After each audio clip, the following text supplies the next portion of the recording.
Hello, everyone. I am Pat. Welcome to On the Seawall. Today we have a short detour and we are going to one of Vancouver's most popular landmarks, Granville Island, where is beneath the Granville Street Bridge. It is an interesting place to explore the history of Vancouver, the flavor of foods and creativity of artists. So let us go ahead and enjoy this amazing walking with us.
Granville Island wasn't always the bustling cultural center we know today.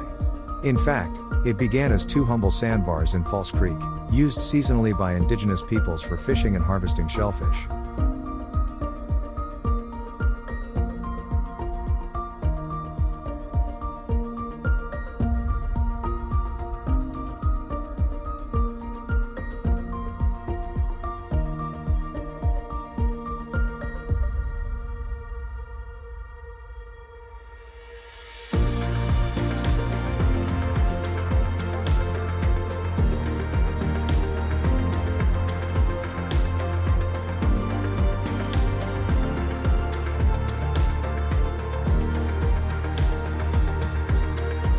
By the early 1900s, the area was reshaped into an industrial zone, filled with sawmills, factories, and shipyards.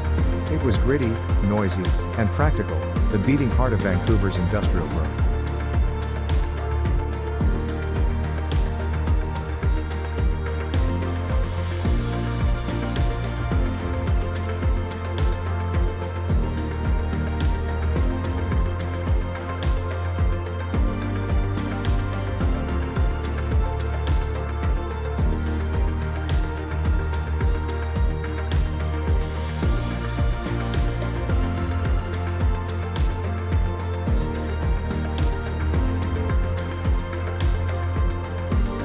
But as industries declined in the mid-20th century, the island faced decay. Warehouses sat empty, and the once thriving docks seemed destined to fade into obscurity. Then came a bold vision in the 1970s to turn this industrial wasteland into a cultural paradise. Through careful urban planning, Granville Island was reborn.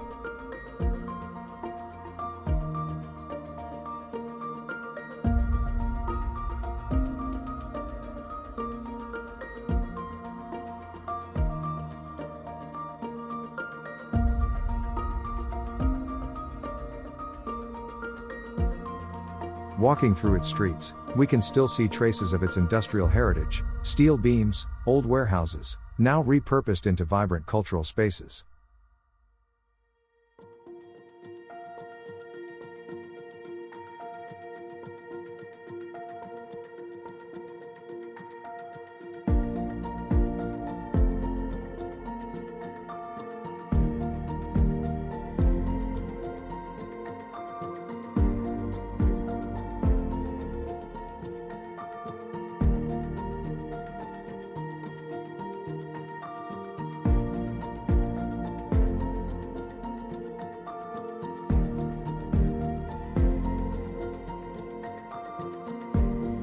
Of course, we can't miss the most popular place on the island, the Granville Island Public Market.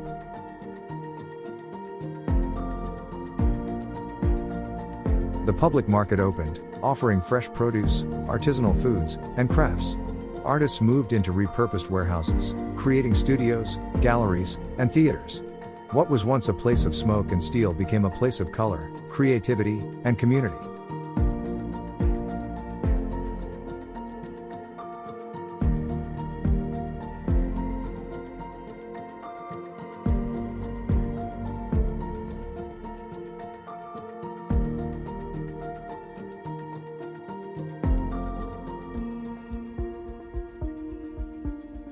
The Granville Island Public Market is opened in 1979. It quickly became the centerpiece.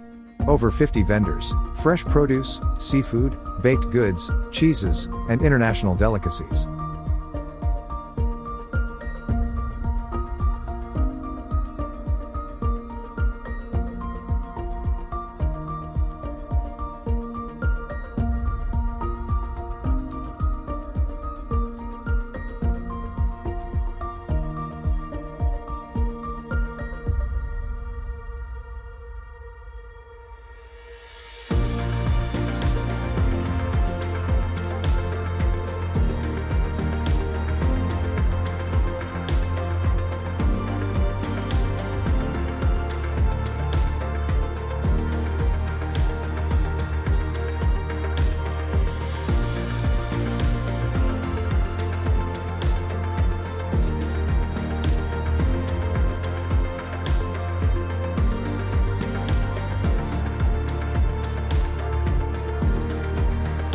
When we are walking through the market, the aroma of fresh sourdough, the sight of salmon glistening on ice, the chatter of vendors calling out daily specials. It's a shopping center. It's an experience of seafoods and smells, colorful local farmers' vegetables and fruits, and sweet desires and the sounds from artists.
It is a place where locals and tourists favors.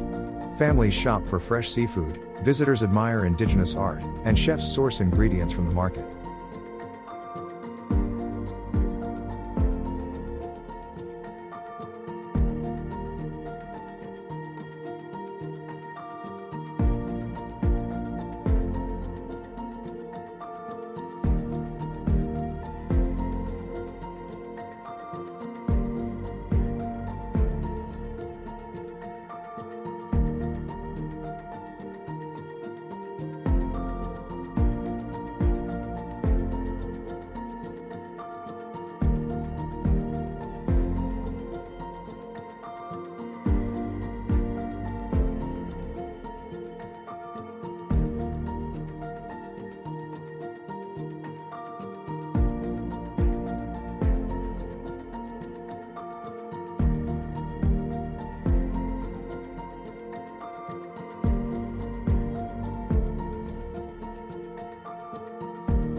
Today, Granville Island is a symbol of Vancouver's identity.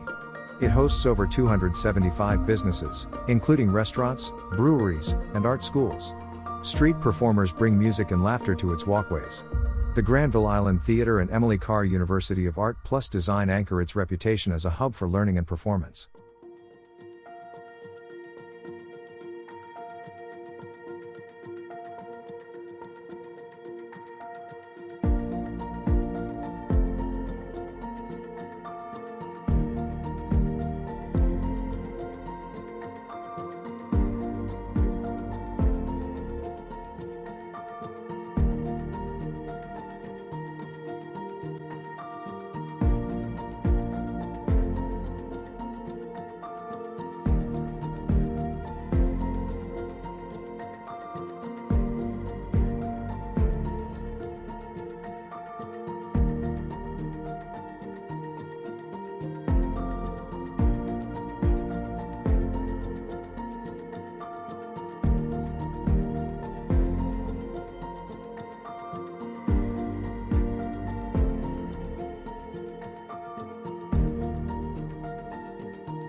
And we can sit outside listening to the sounds of ocean, the seagulls and performance of the street performer, and we can spend a lazy and relaxing day on the island.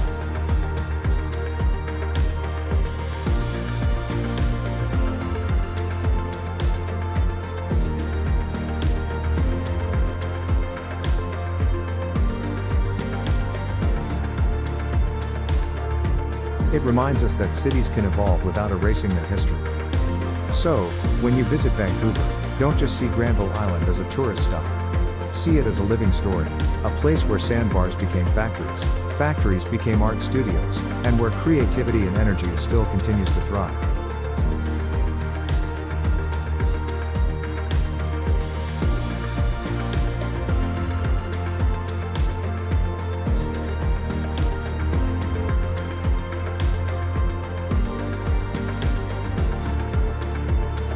Granville Island is not just an island, it is a testament to the power of reinvention.